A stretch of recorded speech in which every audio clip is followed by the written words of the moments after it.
Primero, buenas noches con todos. A continuación vamos a presentar una breve charla sobre riesgo eléctrico para trabajadores del área eléctrica. Y bueno, presentarnos en primer lugar, nosotros somos estudiantes de la Universidad Nacional del Callao, de la Facultad de Ingeniería Ambiental y Recursos Naturales.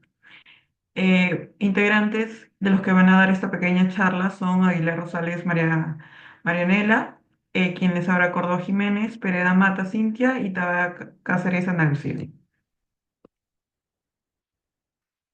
Bueno, aquí viendo las pequeñas partes que vamos a tener en esta pequeña charla y dando una breve introducción, hablamos acerca de los riesgos eléctricos, los cuales crean problemas en las industrias, como también en nuestros centros laborales, y muchas personas están expuestas a peligros eléctricos. Estos algunas veces resultan en, algunas personas pueden tener en el tema, los riesgos eléctricos muchas veces no están a la vista, pero hay que recordarse con respeto y no hacerse acarrear problemas. Y hay que tener en cuenta que la electricidad va a venir a ser un elemento esencial de la vida moderna que literalmente no podríamos vivir sin ella. Hay que recordar eso, que sin embargo, si no se le respeta, podría acabar con nuestras vidas. Ahora, si hablamos de unos pequeños conceptos básicos, tenemos a lo que viene a ser tanto corriente como resistencia y voltaje. En la corriente, bueno, lo vamos a definir como un fenómeno físico causado por el desplazamiento de una carga y va a venir, en el caso de un conductor metálico, son principalmente los electrones que toman parte de la corriente. Es decir, que la intensidad de la corriente es la cantidad de carga que pasa por el conductor o la unidad de tiempo. Si vemos lo que es el voltaje como una pequeña introducción, el voltaje va a ser la diferencia potencial del eléctrico entre dos puntos de un circuito eléctrico. Y también esto se le va a conocer como tensión eléctrica o diferencia de potencias eléctricas. Ahora, si vamos a ver lo que son las bases legales, vamos a ver el marco normativo. Tenemos para normas peruanas lo que es el Código Nacional de Electricidad del Suministro de 2011, también el Código de acuerdo al sector de energía y minas, y estos vemos aquí donde aprueban lo que es el Reglamento de Seguridad y Salud en el Trabajo Eléctrico, ¿no? Esto para el año 2013. También vamos a ver otras normativas internacionales como son la OSHA o también la ASTM. Aquí hay que recordar que en el caso de la OSHA es fundamental para proteger la salud y seguridad de los trabajadores. Esta normativa es la que se tiene en Estados Unidos y esto con el fin de reducir accidentes y enfermedades laborales. Siguiente, por favor. Si hablamos Sí. de clasificación de líneas, se va a dar pase al siguiente expositor, por favor. Ujú. Acá tenemos lo que es la clasificación de las líneas. Esta clasificación nos va a ayudar a identificar los riesgos asociados y ampliar las medidas de seguridad adecuadas. Bueno, vemos muy alta tensión. Tenemos las líneas de alta tensión, las cuales están diseñadas para transportar grandes cantidades de energías a largas distancias. Luego tenemos también las medidas de media tensión, las cuales son usadas para distribución en áreas urbanas y rurales. Y por último tenemos las líneas de baja tensión. Estas son utilizadas en residencias y comercios. Estas son un poco más seguras. Y bueno, ¿cómo ocurre un shock eléctrico? Tenemos por contacto directo, que es cuando la persona entra en contacto con ambos cables del circuito y cuando la persona entra en contacto con un cable de un circuito electrizado y la tierra. Y por contacto indirecto, que es cuando sucede al tocar un objeto metálico que está en contacto con un cable electrificado. Ahí. Bueno, tenemos lo que es la severidad de un shock eléctrico. Para esto hay tres elementos primordiales que intervienen en la severidad de un shock eléctrico. La cantidad de corriente, que a mayor amperios hay un mayor riesgo, ¿no? Luego tenemos el curso que sigue la corriente del cuerpo, que sería la ruta de la corriente a través del cuerpo, lo que puede afectar órganos vitales.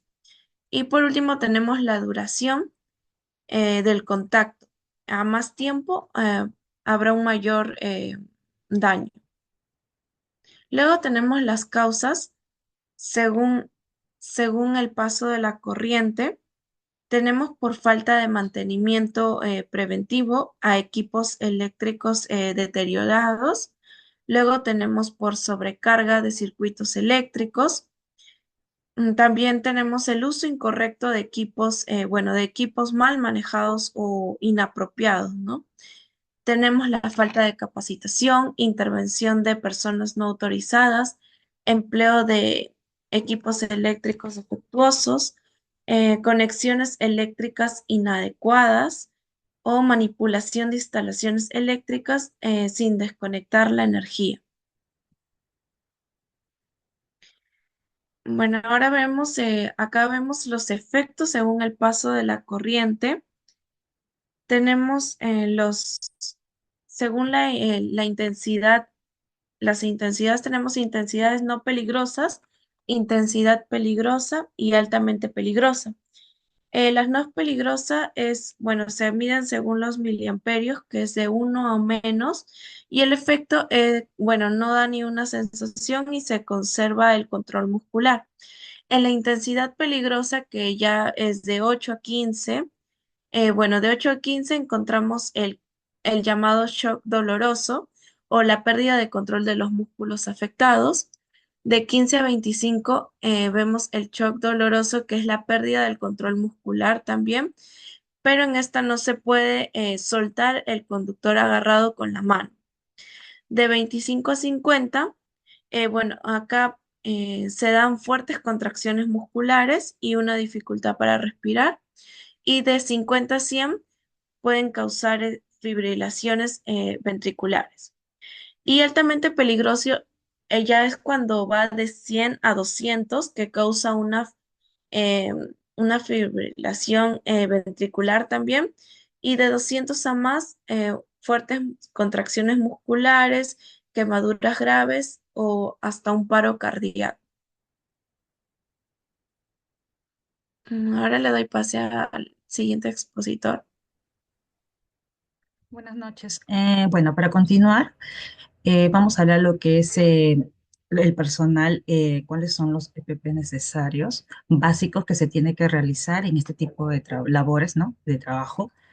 Pero para primero tener preámbulo, tenemos que saber que es un arco eléctrico que tiene lo que es el objetivo de generar la información, ¿no? Técnica que se coloca en las etiquetas de seguridad y que se adhieren a los tableros eléctricos para poder advertir el nivel de riesgo de quemaduras de arco eléctrico con la exposición entre, y puede ser la electrocución que se puede encontrar dentro de las mismas, ¿no? Y lo que es necesario tener los equipos de protección personal que se requiere para minimizar los riesgos que se puedan suscitar durante en el proceso de elaboración, ¿no? Que están laborando. Por lo tanto, es necesario que se requiere y que se tenga conocimientos previos, ¿no? De esta distancia que se necesita que se requiere, ¿no? Para evitar las posibles accidentes, ¿no? Tenemos, como dice, que siempre el riesgo del arco eléctrico tiene que tener una distancia, ¿no? En metros mayormente de casi medio metro, de 1 metro, pero recuerden que estamos como a veces se trabaja con tableros, la distancia se va a reducir prácticamente a 0,55 metros. También tenemos que ver también, ya que estamos expuestos, vamos a clasificar tres sectores, que puede ser la frontera de relámpago del arco. Tenemos también el espacio limitado y el espacio restringido, que ya es cuando dice que tiene las celdas energizantes, ¿no? Y las puertas abiertas que se va a trabajar. Sin embargo, hay que reconocer como trabajadores, se tiene que reconocer que se está expuesto a estas descargas eléctricas. Sin embargo, es necesario que tengamos los EPPs adecuados para poder disminuir, ¿no? Siguiente, por favor.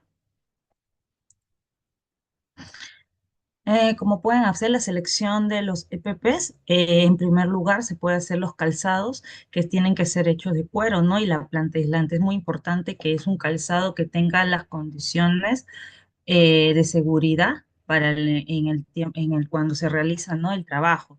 Recordar que tiene que ser de material exclusivo, clasificado, ¿no? Para poder, para las exigencias que se puedan suscitar, ¿no? En el relámpago del arco y de acuerdo a las normas nacionales, ¿no? Que tenemos la norma técnica peruana de la ISO 20345, ¿no? Y también a lo que son las normas internacionales. Siguiente, por favor. Tenemos también como otros PPPs que que se tendría que usar, son los lentes de seguridad que se puede hacer para los trabajadores, que implican, ¿no? Para reducir los riesgos y también hacer qué tipo de material que tiene que ser, ¿no? Las gafas van a ser una protección para la vista y mayormente para las propiedades de lo que es contra la radiación o cualquier impacto que se pueda suscitar en el momento. Si se está haciendo un trabajo de altura, se va a requerir lo que es el arnés de seguridad, que es un equipamiento personal. Ya esto sí se tendría que ser trabajado también a los puntos de anclaje, a los tipos de niveles que se va a realizar este tipo de trabajo. Siguiente. Luego tenemos, y bueno, voy a clasificar esto como son los EPPs, pero en colectivos. Estos tipos es que podemos ser el casco aislante, la pantalla facial, las gafas inápticas, los guantes aislantes, que son otro tipo de materiales para cada punto. También tenemos el calzado, que haya mencionado como primera EPP principal, y también el cinturón de seguridad. Siguiente. Para continuar también, como estaba mencionando, también ya que se necesita o se requieren los EPPs de manera colectiva, y acá tenemos que resaltar en los equipos que se necesitan para el área de trabajo, ¿no? No necesariamente para poder, como puede ser las banquetas o alformillas aislantes, las pantallas y telas de vinielas aislantes, protectores rígidos y flexibles aislantes y dispositivos anticidas y lo que son los transformadores separadores de circuitos. Siguiente, daré paso a la siguiente expositora. Bueno, buenas noches. Siguiendo con la exposición, ¿qué debemos hacer ante un riesgo eléctrico, no? Siguiente, por favor. Lo principal que deben seguir es las 5 reglas de oro para poder trabajar con seguridad en entornos con riesgo eléctrico. Y estas reglas son principios fundamentales que deben seguirse para poder prevenir los accidentes y proteger su vida. Eh, la primera regla es desconectar, o sea, asegurarse que la fuente de energía se encuentre desactivada antes de iniciar el trabajo. Como segunda regla tenemos el prevenir cualquier realimentación, bloqueando y etiquetando los dispositivos para poder evitar la reactivación accidental. La tercera es evitar la ausencia de tensión, comprobando con un multímetro que no haya tensión en el circuito. Como cuarta regla es conectar a tierra y en cortocircuito las partes del sistema para evitar sorpresas o reactivaciones inusuales. Y la quinta regla, protegerse frente a elementos de tensión y señalizar la zona utilizando correctamente los equipos de protección personal y delimitando el área de trabajo. Siguiente, por favor. Ya. Bueno, presentamos las 3 recomendaciones primordiales después de haber expuesto todo lo anterior. La primera que es el uso de equipos de protección personal. Como ya lo mencionaron, siempre utilizar el casco, guantes aislantes, las gafas de protección, calzados antideslizantes y otros equipos de protección de seguridad. Y comunicar al jefe de área ante cualquier fallo o desgaste de los mismos. Como segunda recomendación es identificar los riesgos. Tienen que familiarizarse con las señales y símbolos de advertencia de los riesgos eléctricos presentes en el lugar de trabajo, y esto va a ayudar a que puedan reconocer los peligros. Y por último, siempre asistir a todas las charlas de seguridad coordinadas por la empresa, ya que estas sesiones informativas van a ayudar a mantener la conciencia sobre los riesgos y las medidas de prevención. Siguiente, por favor. Y por último, ya como concluyendo la presentación, eh, primero que la seguridad eléctrica es responsabilidad de todos. Cada uno de los trabajadores debe ser proactivo en la identificación y mitigación de los riesgos eléctricos que puedan existir dentro de su zona de trabajo. Segundo, que debemos bueno, prevenir es la clave, ¿no? Debemos implementar buenas prácticas y utilizar correctamente los equipos de protección personal para poder prevenir la mayoría de los accidentes eléctricos. Y por último, una buena frase, respuestas rápidas pueden salvar vidas, ya que al conocer cómo actuar en caso de un accidente eléctrico puede marcar la diferencia sobre situaciones críticas y la gravedad del accidente que pueda presentarse. Y eso sería todo. Gracias. Sí, muchas gracias. ¿Alguna consulta, alguna pregunta sobre estos tipos de inquietudes que se tienen mediante en el proceso, ¿no? Que si uno realiza las actividades diarias y más expuestos? Como se dice, son puntos que se debe analizar como una concientización en el área de trabajo, ya que son expuestos a algún accidente y mayormente es evitar, ¿no? Algunos accidentes fatales que no se podría ya remediar. Entonces, ¿alguna pregunta? O si no, estamos disponibles a cualquier consulta interna mediante también los correos o a nuestros números personales para poder, si tienen un poco más de confianza o cualquier interrogante, estaremos dispuestas a ayudarlos, ¿no? En esta oportunidad.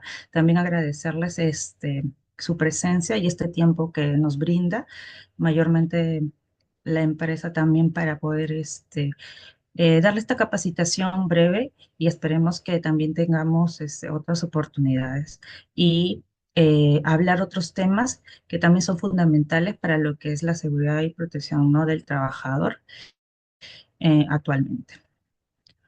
¿Alguna consulta más? Si,